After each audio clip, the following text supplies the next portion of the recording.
ஓசூர் அருகே 1000 ஆண்டுகள் பழமை வாய்ந்த ஸ்ரீ சித்தேஸ்வர சுவாமி, ஸ்ரீ கெம்பம்மா தேவி, ஸ்ரீ கட்டத பீரேஸ்வர சுவாமி கோயில் மகா கும்பாபிஷேகம். தலைமேல் தேங்காய் உடைத்து பக்தர்கள் நூதன வழிபாடு.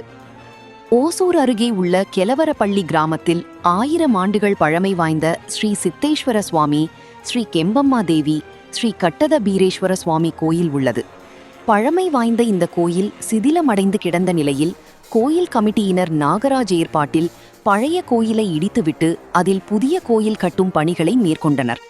அதனைத் தொடர்ந்து புதிதாக கோயில் கட்டப்பட்டு இன்று அந்த கோயிலில் சிலை பிரதிஷ்டை மற்றும் மகா கும்பாபிஷேக விழா நடைபெற்றது. ராஜகோபுரம் மீதும் சுவாமி சிலை மீதும் புனித நீர் ஊற்றி மகா கும்பாபிஷேகம் நடைபெற்றது. அதனைத் தொடர்ந்து கோயில் வளாகத்தில் சிறப்பு ஹோமங்கள் நடைபெற்று மாவிளக்குகளை எடுத்து வந்து பக்தர்கள் வழிபாடு நடத்தினர்.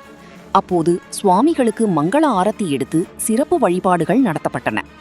இந்த கும்பாபிஷேக விழாவில் குறும்பர் இன மக்களின் பாரம்பரிய வழிபாடான தலைமேல் தேங்காய்களை உடைக்கும் நூதன வழிபாடு நடைபெற்றது. முன்னதாக மேளதாளங்கள் முழங்க தொட்டம்மா, சிக்கம்மா, சித்தலிங்கேஸ்வரா, உஜ்ஜிலி லிங்கேஸ்வரா, கூலி சந்திரசாமி மற்றும் கரியால லிங்கேஸ்வரா உள்ளிட்ட பல்வேறு உற்சவமூர்த்தி தெய்வங்கள் கொண்டுவரப்பட்டு சிறப்பு பூஜைகள் நடத்தப்பட்டன. அதனைத் தொடர்ந்து 100க்கும் மேற்பட்ட சிறுவர்கள் முதல் பெரியவர்கள் வரை தலைமேல் 500க்கும் மேற்பட்ட தேங்காய்களை உடைத்து நூதன வழிபாடுகளை மேற்கொண்டனர். அப்போது பக்தர்கள் பாரம்பரிய முறைப்படி நடனமாடி சாமிகளை வேண்டிக் கொண்டனர்.